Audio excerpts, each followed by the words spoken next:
In Dubai, where glass towers scrape the clouds and luxury is measured in excess, where Lamborghinis queue at traffic lights like taxis and gold-plated coffee costs more than most people earn in a day, the most perfect Instagram wedding of 2024 was about to collide with the most horrific murder the city had ever seen. But this story doesn't begin with a wedding or even with a murder. It begins with three women, each living a lie so perfect that even they had started to believe it. Today we're diving deep into a case that shattered Dubai's glittering facade and exposed the darkness hiding behind perfectly curated Instagram feeds. This is the story of Yasmin Grace Reyes, a Filipina housemaid who came to Dubai with dreams of a better life for her children. Instead, she walked into a trap that had been set 6 months before she even knew she was the target. If you're new here, subscribe now, because this case has layers that will leave you questioning everything you think you know about social media, friendship, and the price of perfection. Meet Yasmin Grace Reyes, 32 years old, from Cebu City in the Philippines. A widow, a mother of 3 beautiful children. Sophia, 11 years old and top of her class. Miguel, 8, with his father's smile, and baby Lucas, only 3, who barely remembers his mama's face anymore. Yasmin had been an elementary school teacher back home, respected in her community, loved by her students. But when her husband died in a construction accident 2 years ago, leaving behind crushing medical debts and 3 hungry mouths to feed, Yasmin made the same impossible choice that thousands of Filipino women make every single year. She became an OFW, an overseas Filipino worker, trading her children's present for their future. For $200 a month, Yasmin worked 18-hour days in a luxury apartment overlooking the Dubai Marina. She woke at 4 in the morning to prepare breakfast, cleaned 5 bedrooms and 7 bathrooms, cooked 3 meals a day, did laundry by hand because her employer didn't trust machines with designer clothes, and fell into bed at midnight with her phone clutched to her chest. The last thing she saw each night being the faces of her children on her screensaver. Every morning at 6, before her children went to school 7 time zones away, Yasmin would video call them on WhatsApp. Sophia would show her math homework. Miguel would tell her about football practice. Little Lucas would press his sticky fingers to the screen and say, "Mama," over and over, not understanding why she couldn't reach through and hold him. And every morning, Yasmin would smile and tell them she was fine, that Mama was saving money, that soon, very soon, she'd come home and they'd never be apart again. Then she'd hang up, wash her face, and go downstairs to serve breakfast to a woman who had everything Yasmin had ever dreamed of and still wasn't satisfied. That woman was Lana Al-Qadri, 28 years old, with skin like honey and eyes like a hawk. To her 2.3 million Instagram followers, Lana was living proof that you could have it all. Beauty, wealth, a handsome husband, a luxury lifestyle, traditional values wrapped in modern elegance. Her Instagram handle @LuxLifeLana was a masterclass in aspiration. Every post was perfectly composed. Every caption was inspirational. Every sponsored partnership was seamlessly integrated. Lana posted about modest fashion and showed off her walk-in closet filled with Chanel and Dior. She posted about traditional marriage values while her husband worked 16-hour days to avoid coming home. She posted about treating staff with respect and dignity while behind closed doors. She made Yasmin's life a living hell. But Lana wasn't evil, not exactly. She was terrified. Terrified that everything she had built, this perfect digital life, this empire of aspiration, was built on sand. Her marriage was arranged, loveless, held together by prenuptial agreements and family expectations. Her income depended entirely on maintaining the illusion of perfection. One scandal, one crack in the facade, and the brands would disappear, the followers would unfollow, and she'd be left with nothing but a husband who barely looked at her and a luxury apartment that felt like a beautiful prison. Lana checked her husband's phone while he slept. She monitored the household security cameras obsessively. She had driven away 6 housemaids before Yasmin, each one accused of some imagined transgression, fired without references, sent back to their countries in shame. Yasmin was number 7, and she had lasted longer than the others because she had learned to be invisible. She never made eye contact with Lana's husband. She never spoke unless spoken to. She made herself so small, so insignificant, that surely she would be safe. But Yasmin had made one critical mistake. She had witnessed something she wasn't supposed to see, and that made her the most dangerous person in the house. Now meet Zayden Al-Qadri, 35 years old, quiet, reserved, the kind of man who blends into the background of his own life. Old money, generations of it, the kind of wealth that doesn't need to be displayed because everyone already knows it's there. Zayden managed a real estate portfolio worth $40 million, attended business meetings in glass towers, and came home each night to a wife who performed their marriage for millions of strangers while barely speaking to him in private. He wasn't a bad man. He was simply a tired one, trapped in a life that looked perfect from the outside and felt hollow from within. He followed all 12 of his household staff on Facebook because his executive assistant had suggested it would be good for staff morale. He occasionally liked their posts the same way he liked posts from his cousins, his colleagues, his university friends. It meant nothing. It was digital politeness, a gesture that cost him nothing. When Yasmin posted photos of her children, Zayden sometimes clicked the heart icon, the same way he clicked it when his gardener posted photos of his garden, or when his driver posted about his son's graduation. It was meaningless, automatic, a reflex of a man who had been raised to be polite, even in the digital realm. But there was someone watching those likes, cataloging them, weaponizing them, someone who saw opportunity in every innocent gesture and turned kindness into evidence of sin. Her name was Dina Karim, 29 years old, Lana's best friend since university, and the most dangerous woman in this entire story.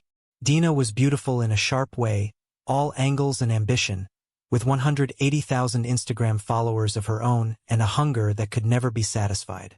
She was an interior designer, talented enough to be successful but not successful enough to eclipse her best friend. And that difference, that gap between Lana's 2.3 million followers and her own 180,000, ate at her like acid. Dina had been there when Lana was nobody. They'd shared a dorm room, split cheap meals, studied together, dreamed together. Then Lana got married, got money, got famous, and Dina was left behind, forever playing the supporting role in someone else's story. For 8 years, Dina had smiled and played the part of the supportive best friend. She commented heart emojis on every post. She attended every event. She brought expensive gifts and offered free design consultations. She had a key to Lana's apartment, given to her during a renovation project 3 years ago, and never returned. She visited 3 or 4 times a week, sometimes staying for hours, sometimes arriving when Lana wasn't even home. The security guard waved her through without question. She was family, practically, trusted, safe. But 6 months ago, something had shifted. Dina had attended a real estate conference in Abu Dhabi, the kind of networking event where wealthy people made deals over expensive whiskey and pretended their marriages weren't falling apart. Zayden had been there, giving a presentation on sustainable development, looking uncomfortable in his tailored suit, clearly wishing he was anywhere else. Dina had engineered an encounter at the hotel bar. It wasn't difficult. A designer dress, an interested smile, questions about his presentation that made him feel seen, heard, appreciated. They had drinks, then more drinks. Then Zayden, drunk and lonely and so tired of his performance marriage, made the worst mistake of his life. One night, one terrible, guilt-soaked night that he regretted before it was even over. The next morning, Zayden told Dina it could never happen again. He loved his wife, or at least he was committed to his marriage, which in his world was the same thing. Dina had smiled and agreed, of course it was a mistake. They'd both had too much to drink. They'd forget it ever happened. But Dina Karim never forgot anything, and she never let go of anything she wanted. She had taken photos that night. Not explicit ones, but damning enough. Zayden and Dina in the hotel corridor, her hand on his face. Zayden and Dina in the elevator, standing too close. Zayden and Dina entering her hotel room, the timestamp clearly visible. 1:47 a.m. 2 months after that night, Dina sent Zayden a message. Does Lana know? Attached were the photos. Then came the demands. $5,000 a month. Weekly coffee meetings. Tension. Access. Control. Zayden paid. What choice did he have? His marriage might be hollow, but it was his family's expectation, his social position, his entire life. A scandal would destroy everything. So he withdrew cash to avoid digital trails, met Dina for humiliating coffee dates where she touched his hand and called him by pet names, and felt his soul shrinking a little more each day. But there was a witness to Dina's obsession. Someone who had seen something she shouldn't have seen. Someone who represented a threat that Dina couldn't tolerate. That witness was Yasmin Reyes. It happened on a Tuesday night 6 months before the murder. Zayden had come home at 2 in the morning, drunk and disheveled from Abu Dhabi. 30 minutes later, Dina had arrived, using her key, claiming she needed to check measurements for a design project. At 2:30 a.m., the lie was transparent, desperate. Yasmin had been in the kitchen, preparing the dawn meal for Ramadan. She had seen Dina in the foyer with Zayden, touching his face, crying, begging him not to push her away. She had seen Zayden, uncomfortable and guilty, saying, "Please leave. This was a mistake. I love my wife." And Dina had seen Yasmin's shadow disappearing up the servants' stairs. For 6 months, Dina had known that Yasmin was a liability, a witness who could destroy everything if she ever spoke to Lana.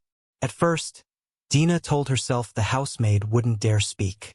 These women needed their jobs too desperately to risk making accusations against their employer's friends. But as the months passed and Dina's obsession with Zayden grew more desperate, the risk became intolerable.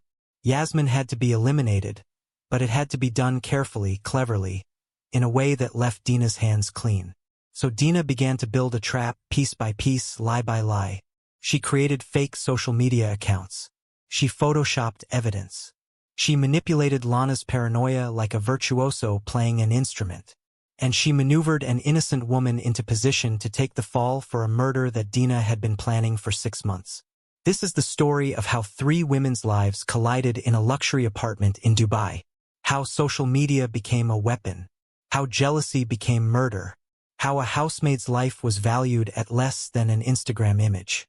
And how one woman's obsession destroyed everyone she touched. In the next act, we'll take you inside Dina's manipulation campaign. A 6-month psychological warfare operation so sophisticated that even the victim didn't realize she was being hunted. We'll show you how fake evidence was manufactured, how friendship groups became echo chambers of paranoia, and how the digital trail that Dina thought she'd erased would ultimately become the evidence that convicted her. But first, let me ask you this. Have you ever been so desperate to hide a secret that you destroy an innocent person to keep it buried? Have you ever watched someone manipulate your reality so skillfully that you couldn't tell truth from lies? Drop your thoughts in the comments below. And subscribe, because what happens next will change how you see every perfectly curated life you follow online. 6 months before Yasmin's murder, Dina Karim sat in her Dubai Marina apartment, staring at the photos on her phone. Zayden and her in the hotel corridor. The timestamp, 1:47 a.m. The evidence of one mistake that she had transformed into leverage, into power, into an obsession that was consuming her from the inside. She had sent him the blackmail message 3 days ago. His response had come this morning. A cash deposit in an envelope left at her building's reception desk. $5,000 in 100 dirham notes. No message. No acknowledgement. Just money, as if that could make her go away. But Dina didn't want to go away. She wanted Zayden to leave Lana, to choose her, to validate what she'd convinced herself they had shared that night. The money wasn't the goal, it was a connection, a thread that tied him to her, forced him to think about her at least once a month when the payment came due. But there was a problem. A small, quiet problem in a housemaid's uniform who had witnessed something that could unravel everything. Yasmin Reyes. The name had been meaningless to Dina until 2 weeks ago, when she'd visited Lana's apartment at 9 in the evening, letting herself in with her key because Lana was at a brand event and Dina had claimed she needed to check paint samples. She'd been walking toward Zayden's study, her real objective, hoping to manufacture another chance encounter with him, when she'd seen the housemaid in the kitchen. Yasmin had looked up, and for just a moment, their eyes had met. And in that moment, Dina had seen recognition. Yasmin remembered seeing Dina that night 6 months ago, in the foyer with Zayden, touching his face, begging him not to leave her. Yasmin hadn't said anything. She'd immediately looked down, returned to washing dishes, made herself invisible as she'd been trained to do. But Dina knew.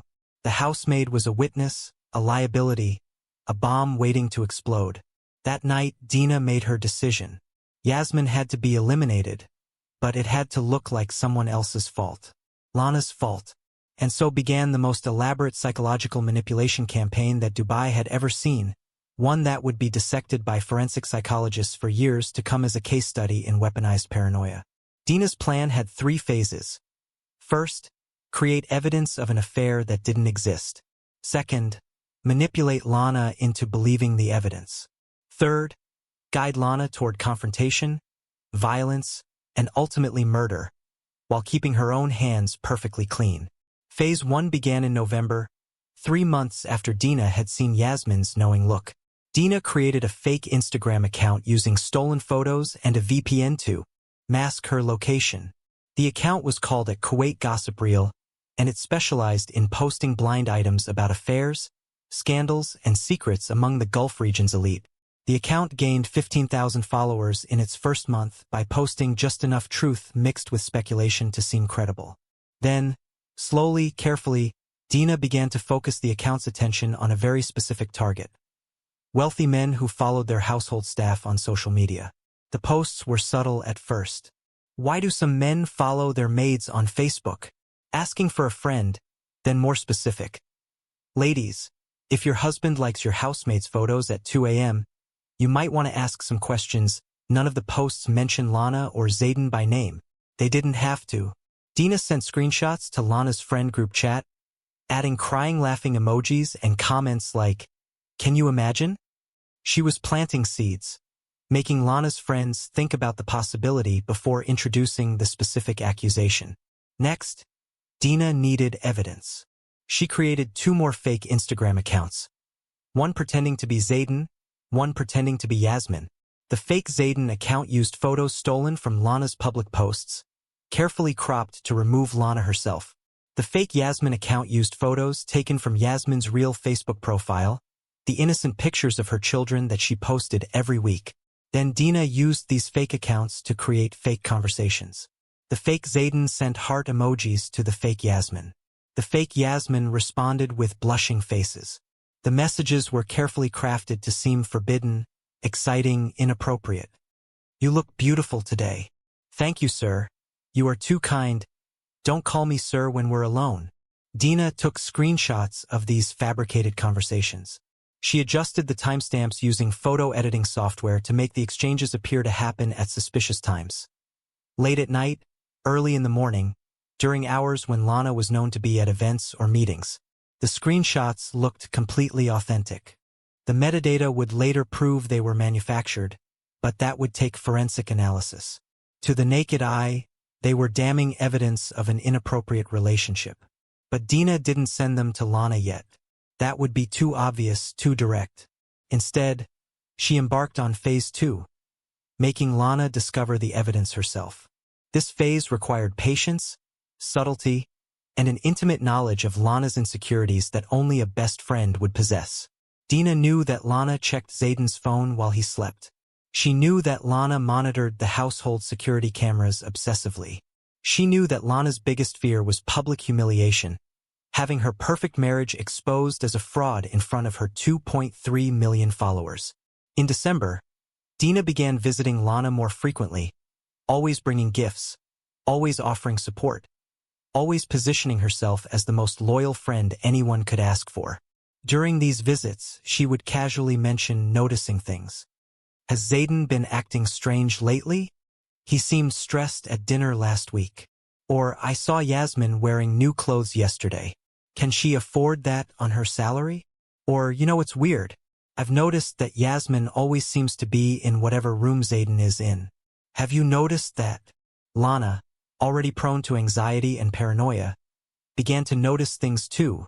Things that had always been innocuous but now seemed sinister through the lens Dina had provided. Zayden complimenting the dinner? He must be complimenting Yasmin's cooking. Yasmin cleaning Zayden's study? She must be going through his things. Zayden home late from work? He must be avoiding Lana because he felt guilty about his attraction to the housemaid. Dina encouraged every paranoid thought, validated every suspicion, all while maintaining the perfect facade of concern. "I'm probably being paranoid for you," she'd say, laughing it off. "You know me, I'm overprotective. It's probably nothing." In January, Dina escalated. She sent an anonymous email to Lana from a burner account she'd created specifically for this purpose. The subject line read, "Thought you should know." The email contained the screenshots of the fake Instagram conversations between fake Zayden and fake Yasmin. The message was brief. "I'm sorry to be the one to tell you this, but your husband and your housemaid are not being professional. I saw these DMs and thought you deserved to know the truth. A concerned friend." Lana's hands shook as she read the email. She immediately checked the Instagram accounts mentioned in the screenshots. Neither account existed anymore. Dina had deleted them immediately after taking the screenshots, knowing that their absence would make them seem more suspicious, more clandestine. Lana confronted Zayden that night, showing him the screenshots. Zayden was bewildered. "These aren't real. I don't even have a private Instagram account. And I would never message the housemaid like this." But his denial sounded weak to Lana's paranoid ears. Of course he would deny it. What cheater admitted their affair when confronted? "Then how do you explain these messages?" Lana demanded. "How do you explain following her on Facebook? How do you explain liking her photos?" Zayden, exhausted and frustrated, gave the worst possible answer. "I follow everyone. I like everyone's posts. It doesn't mean anything." "It doesn't mean anything," Lana repeated, her voice hollow. That phrase would echo in her mind for months. Her husband's attention, his likes, his engagement, all of it meant nothing. She posted inspirational quotes about marriage for millions of followers. But her own husband's digital presence in her life was meaningless, automatic, empty. After that confrontation, Lana began watching Yasmin with the intensity of a predator studying prey. She noticed everything. How Yasmin kept her eyes down when Zayden was in the room, how she answered his questions in monosyllables, how she seemed to actively avoid any interaction with him beyond the strictly necessary. To an objective observer, these were signs that Yasmin was professional and appropriate. To Lana, they were signs of guilt, evidence of a woman trying too hard to appear innocent. Dina visited the next day, as she always did after planting a bomb, to watch the explosion and offer comfort. "You look exhausted," she told Lana, embracing her. "I'm fine," Lana lied. "Just didn't sleep well." "Is it about that email?" Dina asked innocently. "What email?" Lana's eyes widened. "You know about the email?" "What? No. Is something wrong? You can tell me anything." It was masterful gaslighting. Dina pretended she'd misspoken, that she couldn't possibly have known about the email, but the seed was planted. How would Dina know about an email unless she'd been watching, unless she'd noticed something, unless there really was something to notice? Over the next 2 months, Dina continued her campaign. She created fake conversations with an anonymous source who claimed to have seen Zayden and Yasmin together at a cafe. She then accidentally left her phone unlocked on Lana's coffee table so Lana would see these messages. The source didn't exist. Dina was texting herself from a burner phone. But Lana didn't know that. She saw what appeared to be external confirmation of her worst fears. Dina recruited Lana's other friends, not by telling them directly about the alleged affair, but by expressing concern. "I'm worried about Lana. She seems so stressed. Have you noticed anything off about her marriage?" The friends Hessa, Mona, and Reem began paying attention. They began noticing things too, or thinking they noticed things. Confirmation bias is a powerful drug. Dina created a WhatsApp group called Supporting Lana, where the 4 friends shared their observations, their concerns, their amateur detective work. Every innocent interaction between Zayden and Yasmin was analyzed and reinterpreted as suspicious. Zayden asking Yasmin to prepare his coffee a certain way? Obviously, he was giving her special attention. Yasmin looking tired? Obviously, she was staying up late for secret meetings. The group chat became an echo chamber where paranoia fed on itself and multiplied. And Dina, the architect of it all, played the role of the most concerned friend, the most loyal ally, the most shocked witness to this terrible betrayal. In early March, Dina decided it was time for Phase 3, the confrontation. But she needed one more piece of evidence, something visceral and visual that would push Lana past the point of rational thought. She hired a photographer friend, claiming she needed photos for a design portfolio. During a day when she knew Zayden would be having lunch at a specific cafe near his office, she positioned the photographer outside. The photographer took pictures of Zayden through the window, sitting across from a colleague's wife, a woman in a hijab who from a distance could be mistaken for anyone. Dina took these photos and showed them to Lana with tears in her eyes. "I didn't want to believe it," she whispered. "I was at the Marina Mall yesterday and I saw him. I followed him, Lana. I'm so sorry. I followed him and I saw them together." The photos were blurry, taken from a distance, but Lana's paranoid mind filled in the details. That could be Yasmin. That could be the proof she'd been looking for. "Are you sure it was her?" Lana asked, her voice breaking. The woman was wearing hijab. I couldn't see her face clearly. "But Lana, who else would he be meeting secretly? Who else would he hide from you?" Dina let the question hang in the air, poisonous and unanswerable. The trap was set. The evidence was manufactured. The victim was isolated, paranoid, and primed for violence. All Dina needed now was the right moment, the right trigger, to push Lana into becoming a killer.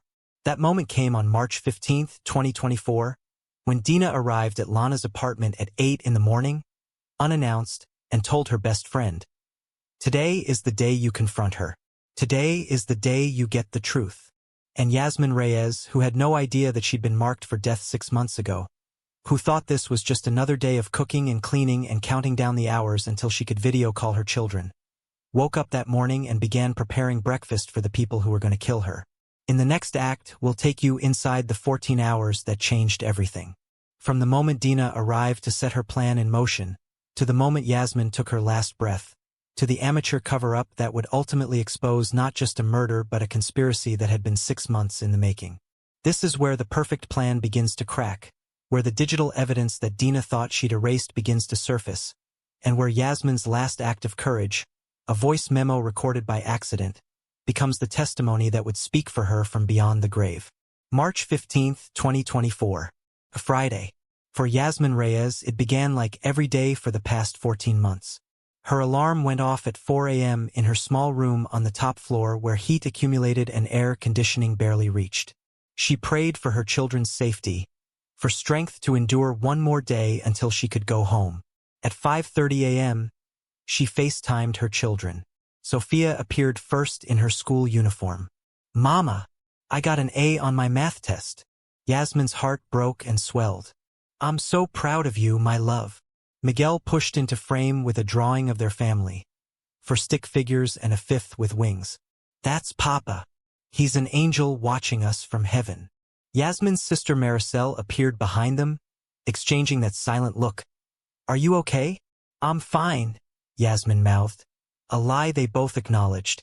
"Mama loves you more than all the stars in the sky," she told her children. "More than all the sand in the desert," Sophia responded. Baby Lucas pressed sticky fingers to the screen, saying, "Mama, mama, mama," until Maricel took the phone away.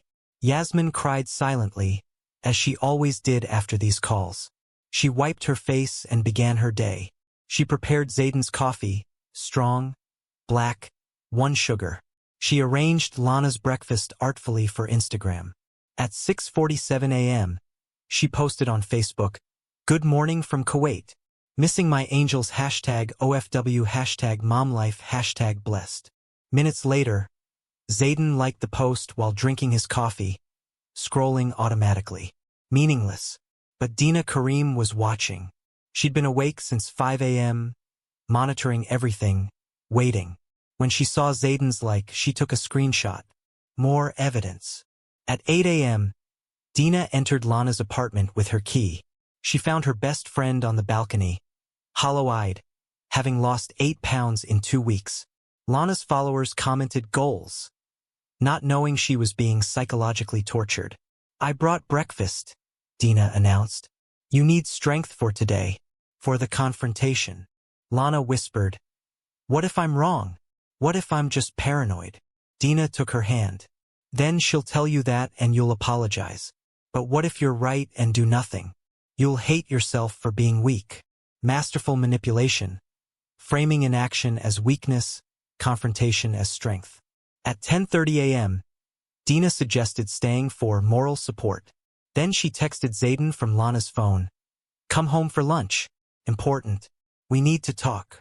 While they waited, Dina kept Lana's paranoia burning, compiling all the fake evidence. Doctored screenshots, cafe photos, friend testimony, Facebook likes. It looked damning, real, convincing. Complete fabrication. At noon, Zayden walked into an ambush. Lana sat pale and hard, Dina beside her like a lawyer. "We need to talk about you and Yasmin," Lana said, voice shaking. Zayden's stomach dropped. "There is no me and Yasmin." Lana showed him the fake Instagram screenshots. "Someone photoshopped these," he said, genuinely confused. "That's convenient," Dina interjected. "I want to talk to Yasmin," Lana said. "Lana, this is insane. Get her down here." Yasmin had been upstairs, listening to the shouting with growing dread. She descended slowly, keeping her face blank, voice respectful, eyes down. She entered the living room and the temperature dropped. "Yes, ma'am," she said quietly. "Look at me," Lana commanded. Yasmin raised her eyes to see Lana's wild, red-rimmed, hatred-filled stare. "Are you sleeping with my husband?" Yasmin's mouth opened. "What? No, ma'am, I would never." "Don't lie to me. I have proof."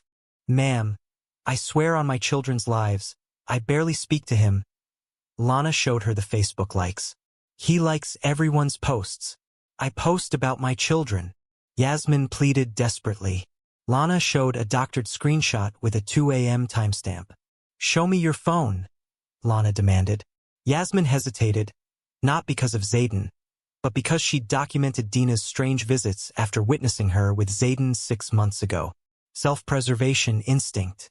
"Ma'am, my phone has personal family messages. If you have nothing to hide, show me your phone." Then it happened. Lana slapped Yasmin across the face, the sound echoing like a gunshot. Yasmin's head snapped sideways, tears springing from shock, realizing she was in serious danger. "Lana!" Zayden moved forward, but Dina blocked him. "Let her handle it. This is between women. You being here makes it worse. This is insane. I'm calling the police." "And tell them what?" "That your wife is disciplining her housemaid." Zayden made the worst decision of his life. He left, telling himself he'd give Lana an hour to calm down. He would regret it forever. The moment the door closed, something shifted. The last restraint was gone. Just Lana, Dina, and Yasmin. 2 women about to become murderers, free to do what they've been building toward for 6 months. "Give me your phone," Lana said, voice dangerously quiet. Yasmin handed it over, shaking. Lana found WhatsApp messages to Maricel documenting abuse. Then the final message sent at 11:47 a.m. "Sister, I'm very scared. Ma'am's friend is here and they're planning something. If something happens to me, tell police I saw Ma'am's friend with Sir Zayden months ago. This might be why they're angry." Lana read it aloud. "Why would you write that unless you had a guilty conscience? Because you've been treating me like a criminal for weeks. You watch me constantly. You barely let me eat. You make me work 20 hours a day. I'm not your slave." Another slap, harder. Lana's hands became fists. "How dare you? After what you've done." "I didn't do anything," Yasmin screamed. Then she sealed her fate. "But as he did," she pointed at Dina. "I saw her with your husband 6 months ago. She came here in the middle of the night, touching him, crying, begging him not to leave her. That's why she's doing this. She's lying to you." Silence. Dina's concerned expression went blank. Then she laughed brittlely. "She's lying. Can't you see? She's trying to turn you against me because she's caught." "I'm not lying," Yasmin pleaded. "Ma'am, check Sir Zayden's bank records. She's been blackmailing him. He's been paying her thousands every month since. Shut up. Dina's voice was sharp, panicked. 6 months of perfect control cracking. Lana, she's making things up to save herself. She's desperate, Dina said quickly. But doubt crept into Lana's eyes. She saw genuine terror in Yasmin's face, panic in Dina's. Dina, why would she make up something so specific? Because she's clever. Because she's been planning this. Dina grabbed Lana's shoulders. You can't believe her over me. I'm your best friend. I would never betray you. I swear on my children's lives, I haven't. Yasmin sobbed. Then Dina made her fatal mistake. Your children, the ones you abandoned to come work here? What kind of mother leaves her babies? Pure cruelty. But it revealed something. Dina wasn't acting like a concerned friend anymore. She was acting like someone who needed Yasmin destroyed. For a moment, Lana might have woken from the nightmare. But Dina, cornered and desperate, made her final move. Lana, she needs to be punished. She's trying to destroy your marriage, your career, everything. Make her confess. Make her tell the truth. What are you suggesting? Do what needs to be done. Make her kneel. Make her beg. Make her admit what she's done.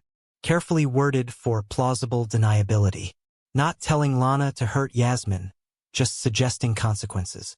Whatever happened next would be Lana's choice, Lana's responsibility. Something broke inside Lana. All the stress, paranoia, fear crashed over her. Kneel, she said. Ma'am, please, kneel.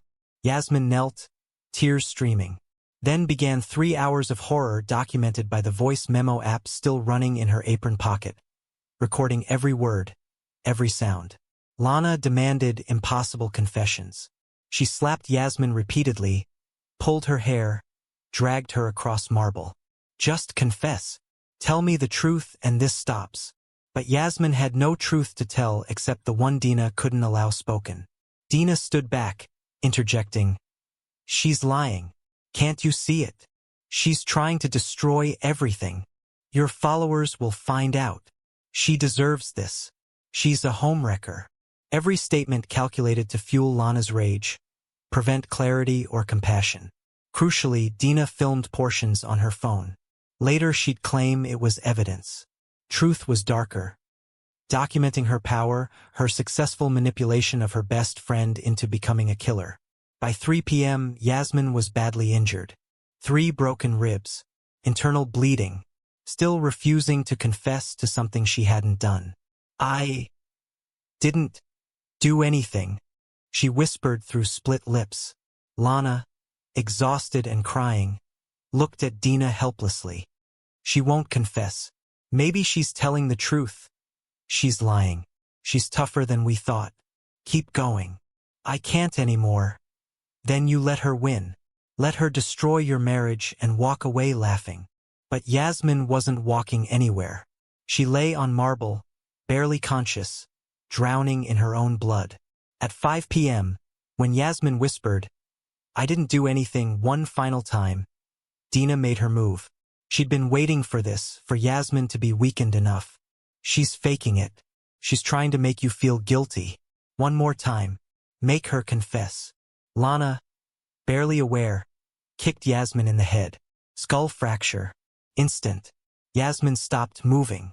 Silence except for Lana's ragged breathing. Oh my God. What did I do? She's not moving. Call an ambulance. But Dina had other plans. No. Think about what happens. Your career. Your followers. The police. I don't care about my followers. She needs help. It's too late. She's gone, Lana. Lana fell beside Yasmin's body, sobbing. No, no, no. I didn't mean to. And you got it? Dina said, voice strange and distant. She confessed, remember? Right before the end. A lie. But Dina was already staging the scene. Help me move her to the stairs. We'll say she fell while cleaning. No one will believe. They will if we make it look right. I'm trying to save you. I love you. Trust me. And Lana, broken and terrified, did trust her. They dragged Yasmin's body to the staircase. Dina kicked over a plant, scattered cleaning supplies, arranged the body. In her panic, Dina made a crucial mistake. She dropped her diamond bracelet, distinctive, with her initials engraved inside, near Yasmin's body. She didn't notice, too focused on creating the perfect lie. At 6 p.m., Yasmin Grace Reyes died.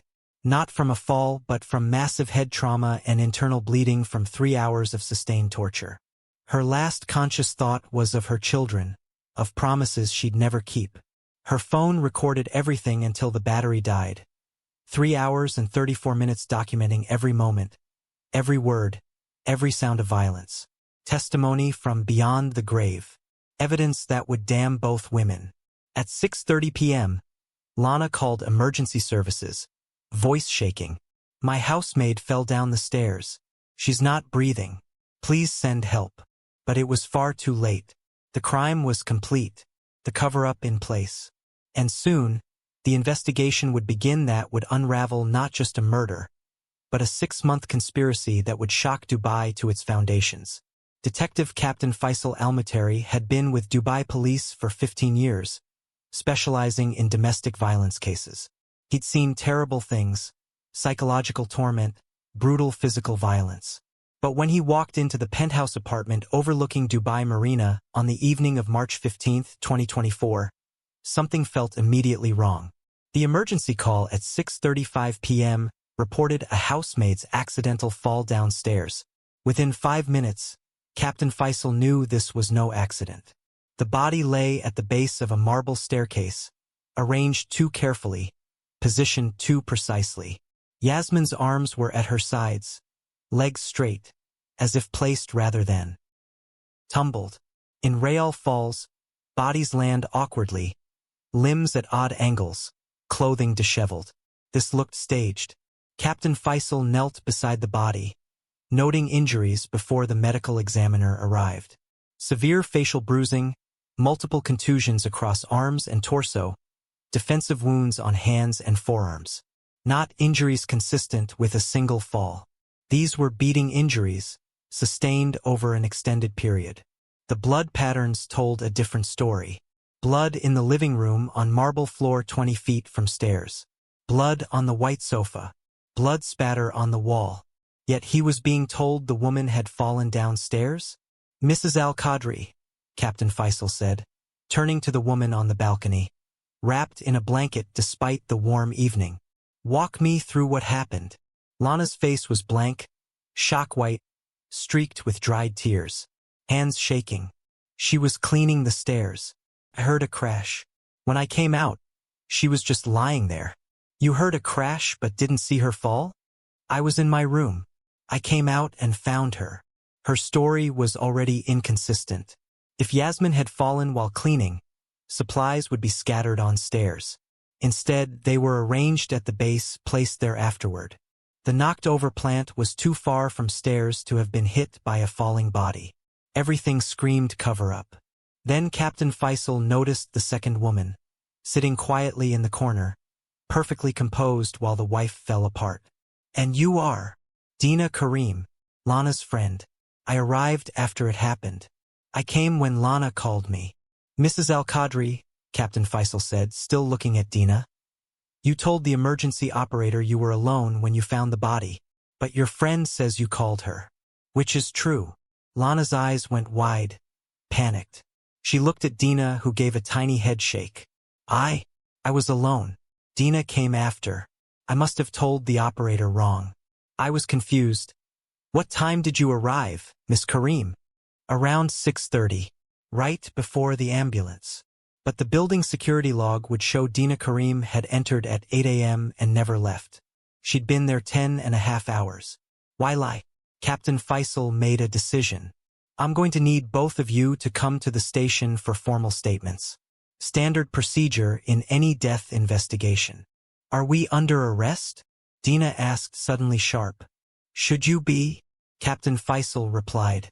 The medical examiner arrived 20 minutes later. Dr. Layla Hassan, a woman in her 50s, unflappable and precise, spent 40 minutes examining the body before turning to Captain Faisal with an expression he'd learned to read. This was bad. "Preliminary findings," she said quietly, away from the two women. Multiple blunt force trauma injuries, sustained over several hours. At least 40 distinct impact sites. 3 broken ribs. Severe internal bleeding. Skull fracture appears to be cause of death. These injuries are absolutely inconsistent with a fall downstairs. Homicide. Without question. This woman was beaten to death over an extended period.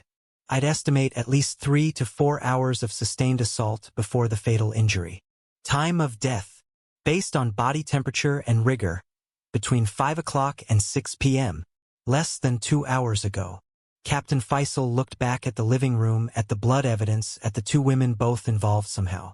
Get everything, he told his forensics team. Photograph every inch. Collect every drop of blood, every hair, every fiber. Check for cleaning attempts. Get security footage from the building. And someone find the victim's phone. The phone. That detail would crack this case wide open, though Captain Faisal didn't know it yet. Yasmin's phone was in her apron pocket. Screen cracked from violence. Battery at 2%, but still functional. When forensics bagged it as evidence, the voice memo app was still open, showing a recording that had run for 3 hours and 47 minutes before the battery died. That recording would become the most damning evidence in Dubai legal history. But first, the interrogations. Lana and Dina were separated and taken to police headquarters in different vehicles. Standard procedure. Separate suspects, get stories individually, look for inconsistencies. Lana was interviewed first, in a small room with gray walls and a table bolted to the floor. She looked diminished, smaller, as if reality was physically crushing her. Mrs. Al-Qadri, I need you to tell me the truth about what happened today, Captain Faisal said gently. Kindness often extracted confessions better than aggression. It was an accident, Lana whispered. She fell. Lana.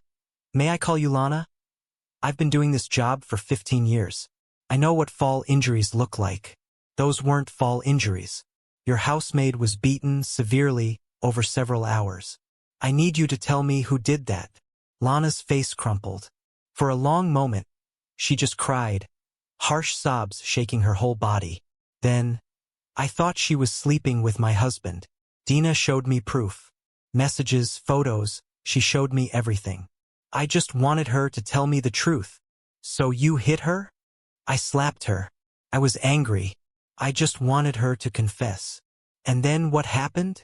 She wouldn't confess. She kept saying she didn't do it, that she hadn't touched Zayden, but I had proof. Dina said she was lying, that I needed to make her tell the truth. Dina was there during this? Lana nodded, not realizing she just contradicted Dina's statement about arriving after the fact. What did Dina do? She told me to keep going. Every time I wanted to stop, she said Yasmin was lying, trying to manipulate me. She handed me things. A lamp cord, a wooden spoon, her belt. She said I needed to punish her. Captain Faisal kept his face neutral, but inside, his mind raced. This wasn't just murder. This was conspiracy, manipulation, something far darker than simple domestic violence. Dina filmed it, Lana added quietly. She said it was for evidence, in case we needed to show police that Yasmin had been lying. She recorded parts of it on her phone. Where is that phone now? I don't know. She had it when we... Lana stopped, realizing what she was about to say. When you what? When we moved the body to the stairs. It was Dina's idea. She said no one would believe it was an accident if we left her in the living room. She said we needed to stage it to protect me, to protect my career. The confession poured out like poison being drained from a wound. She told Captain Faisal everything. 6 months of paranoia, the evidence Dina had shown her, escalating accusations, the confrontation that turned violent, 3 hours of torture, the fatal kick to the head, the panicked cover-up. By the end, Lana was sobbing so hard she could barely speak. I killed her, she whispered. An innocent woman. She kept saying she didn't do anything, and I wouldn't listen. I killed her for my Instagram image. Oh God, what have I done? In the next room, Dina's interrogation went very differently. She sat perfectly straight, perfectly composed, her lawyer already present. "My client has nothing to say," the lawyer stated. "She wasn't present during any alleged assault."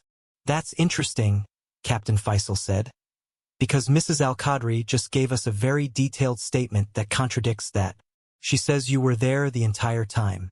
She says you encouraged the violence. She says you filmed it. And she says you helped stage the crime scene." Dina's face remained blank, but Captain Faisal saw the tiny tightening around her eyes, the barely perceptible tension in her jaw. Fear. "Mrs. Al-Qadri is clearly traumatized and confused," Dina said smoothly. "I arrived after the incident occurred. I tried to help my friend. That's all." "Then you won't mind if we examine your phone?" "I absolutely mind. That's a violation of my privacy." "We can get a warrant." "Then get one." The warrant came through at midnight. By 2 a.m., the forensic tech team had Dina's phone connected to their systems, bypassing security, extracting every deleted file, every photo, every message, every search history entry. What they found was devastating. The fake Instagram accounts, traced through metadata to devices Dina owned. The photoshopped images in a hidden folder, showing edit history, proving they'd been manufactured. Google searches, how to make fake Instagram DMs. Can police trace fake social media accounts? Self-defense laws Dubai. How long does it take to die from head injury? That last search, dated March 14th, the day before the murder, was particularly damning. Dina had been planning this. But the smoking gun came at 4 a.m., when the tech team recovered videos from Dina's phone. For separate video files, totaling 11 minutes of footage, showing Lana beating Yasmin while Dina filmed and encouraged her. The audio was crystal clear. Harder. "She's not telling the truth yet. She's faking it. Keep going. You need to punish her until she confesses. Let's say she fell down the stairs." That last line, spoken clearly in Dina's voice, was conspiracy to commit murder. By dawn, the evidence was overwhelming. But forensics had saved the best for last: Yasmin's phone. The voice memo had been recovered, 3 hours and 47 minutes of audio documenting a murder in progress. The tech team played it for Captain Faisal in a conference room, and by the end, even this seasoned detective had tears in his eyes. The recording started at 2:13 p.m., probably activated accidentally, when Yasmin checked her phone during the confrontation. For the next 3.5 hours, every word, every sound, every moment of torture had been captured. Lana's screamed accusations, Yasmin's desperate denials, the sounds of hitting, crying, pleading. Dina's voice, calm and cruel, guiding Lana toward greater violence. And crucially, at timestamp 1:47 p.m., Yasmin's voice, "I saw her with your husband 6 months ago. She came here in the middle of the night and she was touching him," followed by Dina's panicked response, "She's lying. She's trying to turn you against me." The recording captured Dina's motive, her manipulation, her active participation in the murder. It was a dead woman's testimony, speaking from beyond the grave. But the recording revealed something else, something that made the crime even more heartbreaking. At several points during the torture, Yasmin whispered to herself in Tagalog, prayers and messages to her children. The police had a translator listen to these portions. "Sophia, Miguel, Lucas, Mama loves you. Mama tried to come home. Mama is so sorry. God, please let my babies know I didn't abandon them. Please let them know Mama fought. I didn't do anything wrong. I didn't do anything wrong. Please God, let someone know I didn't do anything wrong." By the time the sun rose on March 16th, Captain Faisal had enough evidence to arrest both women on murder charges. Lana was charged with first-degree murder and torture. Dina was charged with conspiracy to commit murder, accessory to murder, blackmail, witness intimidation, and creating false evidence. But the investigation was far from over. As detectives dug deeper into Dina's phone records, bank statements, and digital footprint, they uncovered the full scope of the conspiracy that had led to Yasmin's death. The blackmail scheme with Zayden, documented in recovered text messages and bank transfers showing $30,000 paid over 6 months. The fake social media accounts, dozens of them, created specifically to manipulate Lana's perception of reality. The months-long psychological warfare campaign, documented in Dina's messages to Lana's friend group, carefully planting seeds of suspicion. This wasn't a crime of passion. This was premeditated psychological terrorism that had culminated in murder. And the victim, Yasmin Reyes, had been targeted for elimination 6 months before her death, simply because she had witnessed something she wasn't supposed to see. As evidence mounted, international media began covering the story. The Philippines embassy demanded justice. Human rights organizations called for investigations into domestic worker protections. #Justice for Yasmin began trending worldwide. In Cebu City, 3 children learned their mama was never coming home. Maricel, Yasmin's sister, flew to Kuwait with a lawyer from a workers' rights organization. She held a press conference outside the police station. Yasmin's 3 children displayed on her phone screen for cameras. "My sister was murdered because a rich woman believed lies," Maricel said, voice shaking with rage and grief. "And another rich woman wanted to cover up her own sins. Yasmin was just trying to feed her children. She died because her life was valued at less than an Instagram image. But we will make sure the world knows her name. We will make sure her children know their mama was innocent. And we will make sure the women who killed her face justice." Captain Faisal sat in his office in the early morning hours of March 16th, listening one more time to the voice memo from Yasmin's phone. He listened to a woman dying, alone and afraid, knowing she was innocent but unable to make anyone believe her. He listened to her whisper goodbye to her children in a language she thought no one would understand. And he made a silent promise to her memory. Justice would be served. The truth would be told. And the women who had killed her would spend the rest of their lives paying for what they had done. 3 months after Yasmin's murder, on June 17, 2024, the trial began in Dubai Criminal Court. The building was surrounded by international media, human rights activists, and representatives from the Philippines embassy. Inside, the gallery was packed with journalists, legal observers, and members of Dubai's elite who had come to watch 2 of their own face judgment. This wasn't just a murder trial. It was a referendum on social media culture, domestic worker rights, and the toxic intersection of wealth, paranoia, and violence. The lead prosecutor was Layla Al-Sabah, a woman in her 40s known for fierce advocacy in domestic violence cases. She had never lost a murder case. Across from her sat 2 defense tables. One for Lana Al-Qadri, the fallen influencer whose Instagram account had been deleted but whose image was everywhere, and one for Dina Karim, who sat perfectly composed in designer clothes, looking like she was attending a business meeting rather than a murder trial. The judge, Justice Ibrahim Al-Mansouri, was known for his no-nonsense approach and particular concern for migrant workers' rights. He had a reputation for harsh sentences. Both defense teams had tried to get him recused. He had refused. "This court is now in session," Justice Al-Mansouri announced. The state versus Lana Al-Qadri and Dina Karim. The defendants are charged with first-degree murder, conspiracy to commit murder, torture, blackmail, and obstruction of justice. How do the defendants plead? Lana stood, trembling. "Guilty, Your Honor, to all charges." A gasp went through the gallery. Her lawyer looked pained but unsurprised. Lana had insisted on pleading guilty despite his advice. She wanted to confess, to be punished, to accept responsibility. Dina stood, spine straight. "Not guilty, Your Honor, to all charges." Her voice was calm, almost bored. She believed she could win this.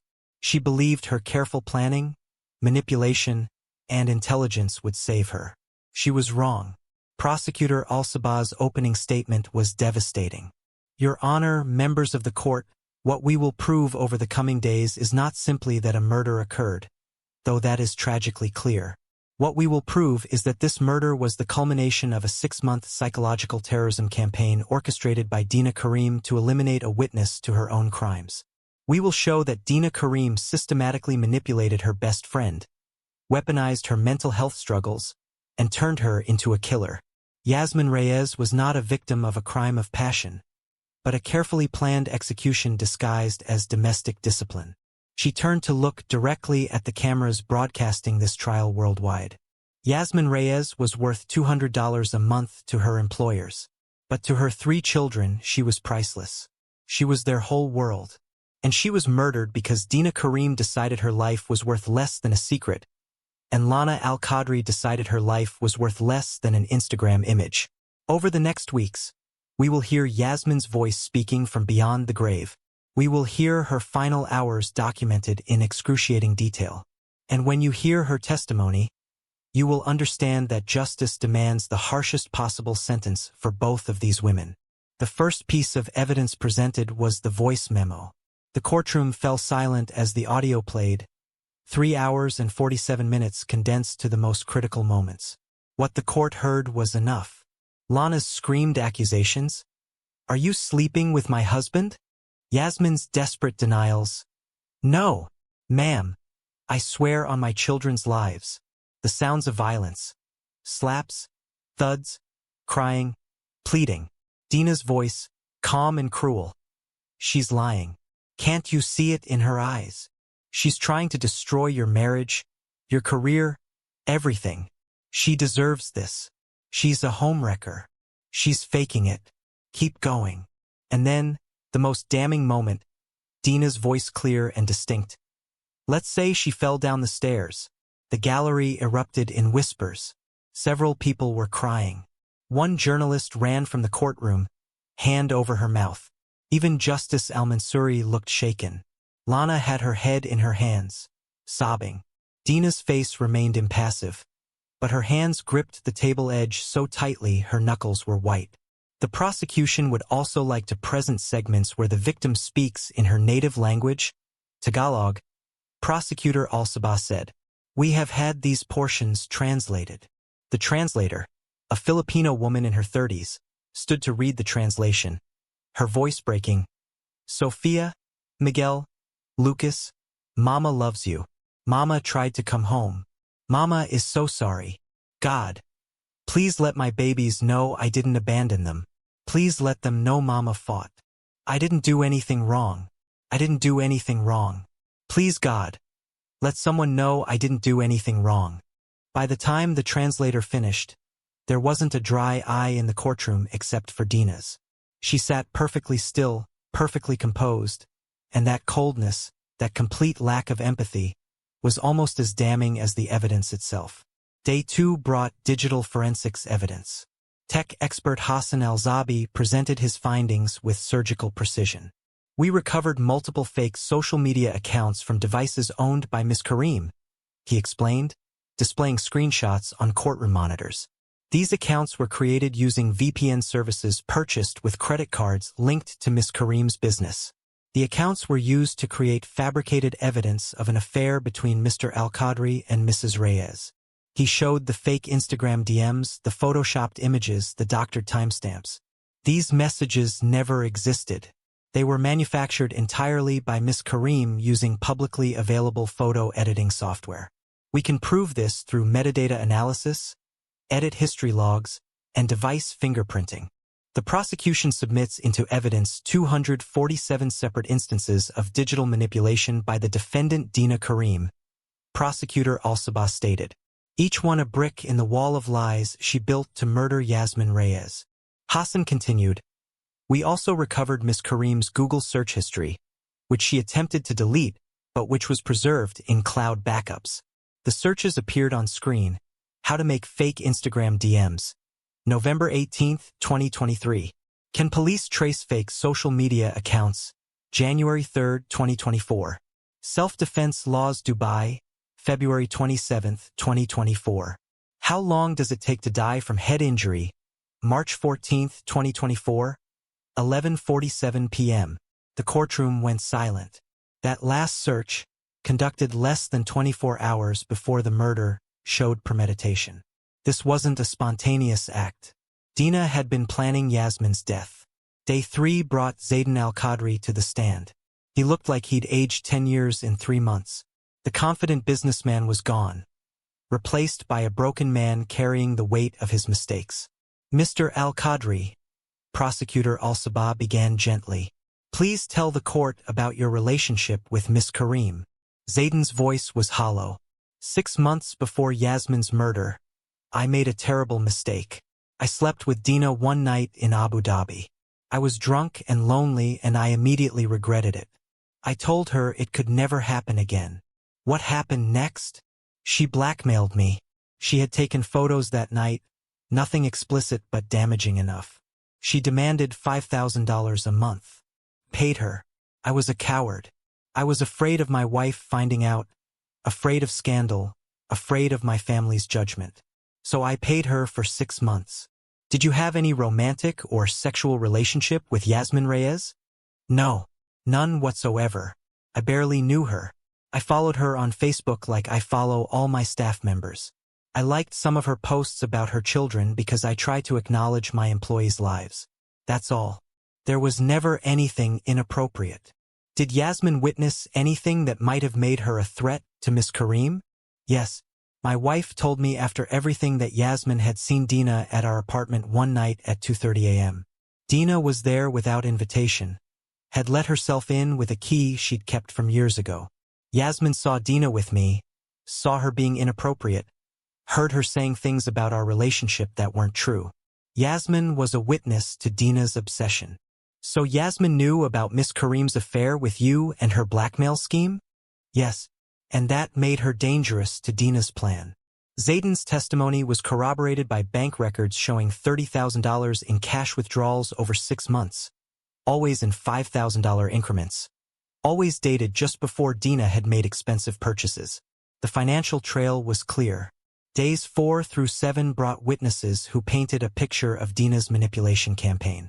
Hessa, Mona, and Reem, the friends who had been part of the WhatsApp group supporting Lana Brokenheart, testified about how Dina had recruited them. She was always the one bringing up concerns, Hessa testified. She'd show us screenshots, share observations, ask us if we'd noticed anything strange. She created this echo chamber where we all reinforced each other's suspicions. Did you ever question whether the evidence was real? No. She was our friend. Why would she lie? And the evidence looked so convincing. Do you feel you bear responsibility for what happened? Hessa broke down crying.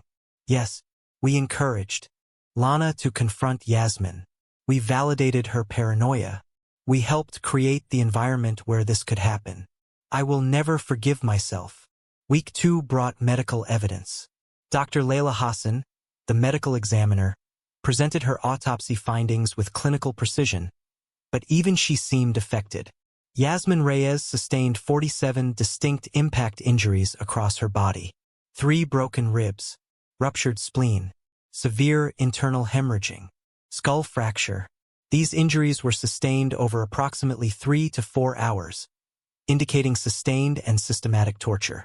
What was the cause of death? The skull fracture, which caused catastrophic brain trauma and bleeding. Death would have occurred within minutes of that injury. In your professional opinion, was this injury consistent with a fall downstairs? Absolutely not. The injury pattern, the force required, the location of the fracture, this was caused by a direct impact, most likely a kick to the head as the victim was already on the ground. One final question, Dr. Hassan. In all your years as a medical examiner, have you ever seen a more severe case of torture? No, Your Honor. This is the worst case of sustained torture I have encountered in my 23-year career. Week 3 brought the most painful testimony. Yasmin's family. Maricel Reyes took the stand, carrying her phone displaying photos of Yasmin's 3 children. She spoke directly to the defendants, particularly to Dina, who still showed no emotion. My sister was the kindest person I knew. She sacrificed everything for her children.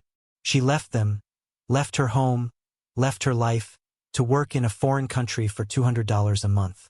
She sent every dollar home. She missed birthdays and holidays and first days of school. She died thousands of miles from her babies, alone and terrified, begging for mercy that never came. Maricel's voice broke. Her children ask me every day when Mama is coming home. Sophia, who is 11, understands now that her mother is dead. But Miguel, who is 8, keeps setting a place for her at dinner. And Lucas, who is 3, has started to forget what his mama looks like. He doesn't remember her voice anymore. What would you like to say to the defendants? Maricel turned to face them directly. To Lana, you believed lies instead of truth. You valued your image over a human life. You murdered an innocent woman who had never done anything except serve you faithfully. I hope you spend every day of the rest of your life remembering what you took from 3 children who will grow up without their mother. Then she turned to Dina, her voice cold. You are evil. You orchestrated this entire thing to hide your own sins.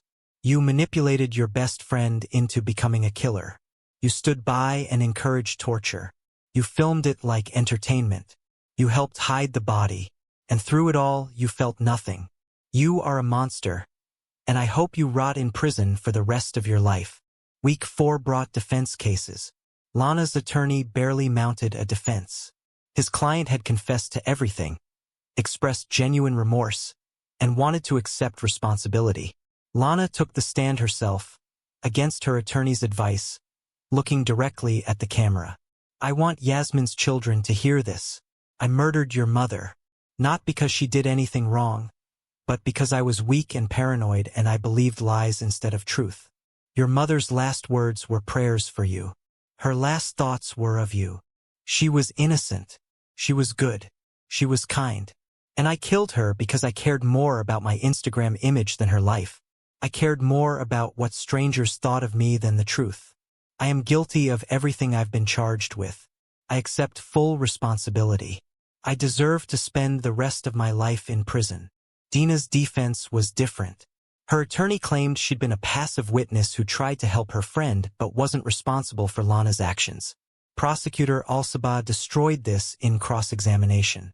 She played the video Dina had filmed, showing her hand handing Lana objects to use as weapons. She played the audio where Dina said, "Keep going," and "She's faking it." Miss Karim, you created fake evidence to convince your friend that her housemaid was having an affair with her husband, correct? I was concerned for my friend. Yes or no? Did you create fake Instagram accounts and fake messages? Yes. Then why did you search, "How long does it take to die from head injury?" the night before the murder? Silence. Dina had no answer. The verdict came on August 2, 2024. Justice Al-Mansouri had deliberated for 2 days. When he returned, his face was grave. The court has reviewed all evidence, testimony, and arguments.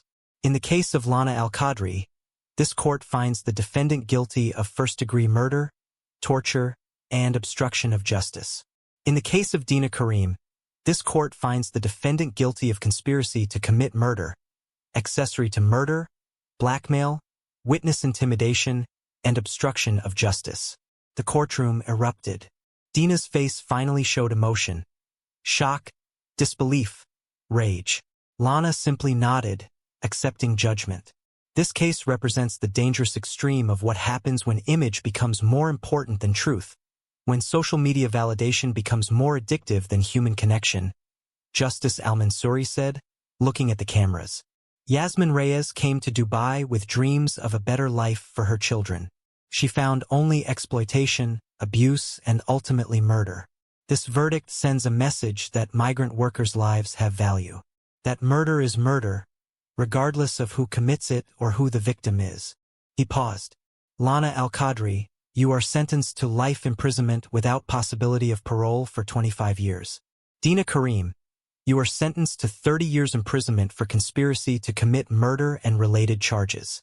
The courtroom exploded with reaction. Maricel Reyes collapsed in tears.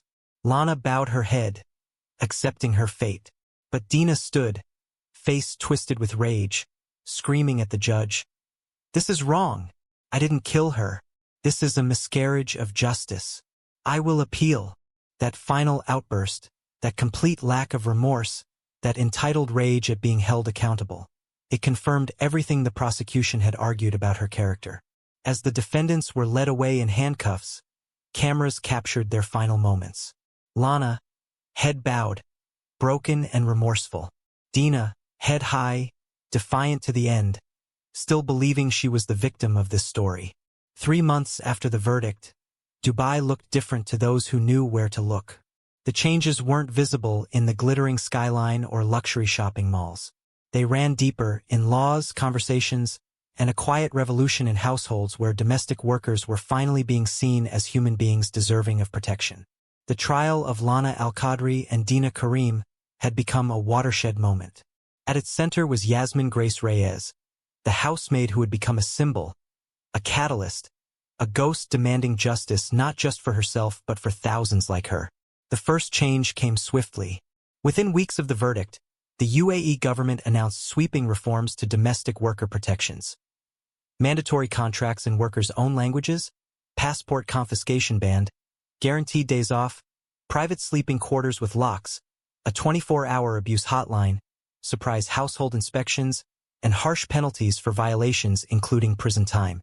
Wealthy employers protested the intrusion, but the government held firm. Yasmin's death would mean something. It had to. The Philippines government launched the Yasmin Reyes Protection Program, providing legal assistance, emergency housing, and repatriation services for Filipino domestic workers facing abuse. Indonesia, India, Sri Lanka, and other countries established similar programs. Yasmin's name, unknown 3 months ago, was now synonymous with workers' rights across Asia. But the most significant change was cultural. The trial had been broadcast internationally. The audio recording of Yasmin's final hours, her desperate pleas, her prayers for her children, had broken something open in public consciousness. Suddenly, domestic workers weren't invisible anymore. People started asking uncomfortable questions. How much do you pay your housemaid? Does she get days off? Have you ever hit her? Does she have her own room with a lock? Employment agencies that had trafficked workers found themselves under investigation. Several were shut down, owners arrested. The agencies that remained operated transparently with government oversight. It wasn't perfect. Systems of exploitation don't disappear overnight, but it was progress. In prison, Lana and Dina faced very different fates. Lana was housed in Dubai Central Prison's women's wing, in a small cell with a thin mattress and a window looking at nothing. She spent days in silence, reading, praying, attending therapy sessions mandated after her 2 suicide attempts. Guards said she never caused trouble, never asked for special treatment despite her family's wealth. She had only one photo in her cell, Yasmin with her 3 children, sent by Maricel with a note. Remember them. Remember what you took from them. Lana looked at that photo every morning and night. It was her penance beyond the legal punishment. Other inmates knew who she was. Some had been domestic workers themselves. They avoided her at first, hatred simmering. But over time, something shifted. Lana didn't try to justify her actions or earn forgiveness. She simply accepted their hatred as deserved. That acceptance created a strange dynamic. One Sri Lankan former housemaid approached her 6 months in. "You're the one who killed the Filipina." "Yes," Lana said simply. "Good. You should rot here." "I will." The woman studied her. "You really feel bad. This isn't an act. I murdered an innocent woman. How could I not feel bad?" The woman replied, "Most employers who hurt us never feel bad. But you actually understand what you did. At least there was justice for that Filipina. That's more than most of us ever got." Dina's experience was entirely different. Isolated from general population for security reasons, she spent 23 hours daily in her cell. She filed endless appeals claiming wrongful conviction. All were denied. She gave interviews claiming innocence. No one believed her. The evidence was too overwhelming. What haunted Dina wasn't remorse. She still didn't feel she'd done wrong, but fury at being caught, outsmarted by a dead housemaid whose voice memo had exposed everything. She obsessed over what she could have done differently. She would spend decades analyzing her failure, never understanding the real failure wasn't tactical but moral, the complete inability to see another person as deserving of life. 7,000 kilometers away in Cebu City, 3 children learned to live without their mother. Sophia, now 12, carried responsibilities no 12-year-old should bear. She helped cook dinner, helped Miguel with homework, held Lucas when he cried. She excelled in school, driven by knowledge that her mother had died trying to give her better education. She wanted to be a lawyer, to fight for people like her mama who couldn't fight for themselves. Miguel, 9, still set a place for his mother at dinner sometimes. He drew pictures of her constantly, trying to preserve fading memory. He wrote letters in a notebook. "Dear Mama, I scored 2 goals today. I imagined you were there watching. Do you watch me from heaven?" Lucas, for now, didn't remember her voice anymore despite Maricel playing videos regularly. In his mind, Mama was becoming more idea than person, more absence than presence. He called Maricel Mama, sometimes now, breaking her heart because she knew Yasmin would have wanted her children to move on, but also wanted to be remembered. The criminal restitution, millions of dirhams from both defendants' families, was placed in trust funds for education. Sophia would attend the best university, then law school. Miguel would follow his dreams. Lucas would never face the poverty that drove his mother overseas. They would have opportunities their mother died to give them, but they would trade every dirham for one more video call to hear her say, "I love you more than all the stars in the sky." Maricel became an activist, speaking at conferences about domestic worker rights, lobbying for stronger international labor protections. She started the Yasmin Reyes Foundation, providing legal aid to families of domestic workers who died overseas in suspicious circumstances. In the first year alone, the foundation helped investigate 17 cases. 5 were reopened. 3 employers were charged with murder. The foundation couldn't bring Yasmin back, but it ensured her death saved others. On the first anniversary of Yasmin's death, March 15, 2025, memorials were held in Manila, Cebu City, Kuwait, and Dubai. In Dubai, hundreds of Filipino, Indonesian, Indian, Sri Lankan, and Ethiopian domestic workers gathered in a park to honor one of their own. They shared stories of abuse survived, kindness experienced, fears still carried. They held photos of Yasmin and her children, and they made a promise. They would speak up, report abuse, support each other. They would not let her death be forgotten or meaningless. 5 years later, March 15, 2029, Sophia Reyes, 17, stood at the podium of the Manila Convention Center, about to deliver the keynote speech at the Southeast Asian Domestic Workers' Rights Conference. She wore her mother's necklace. Behind her, a massive screen showed Yasmin holding baby Lucas, smiling, beautiful and alive and hopeful. "My name is Sophia Reyes," she began, voice steady and strong. "And 5 years ago today, my mother Yasmin Grace Reyes was tortured and murdered by her employers in Dubai. She was innocent of everything they accused her of. She died begging for mercy that never came. My mother's death was not an accident. It was the result of a system that treated domestic workers as property instead of people. But my mother's death also changed that system. The laws that now protect domestic workers across the UAE and other Gulf countries, those laws exist because of her. The Yasmin Reyes Foundation that has helped hundreds of families, that exists because of her. The global conversation about domestic worker rights that has led to reforms in 12 countries, that exists because of her." Sophia's voice grew stronger. "I'm going to law school next year. I'm going to dedicate my life to continuing my mother's legacy, to fighting for people who can't fight for themselves. My mother was murdered 5 years ago today, but her voice still speaks. Her story still teaches. Her legacy still grows." The standing ovation lasted 5 minutes. The Reyes reforms had now been adopted by 18 countries, protecting an estimated 2.3 million domestic workers globally. It wasn't enough, but it was something. It was everything. Yasmin Grace Reyes died on March 15, 2024. She was 32 years old. A mother, a teacher, a daughter, a sister. Funny and kind and resilient. She loved her children more than her own life.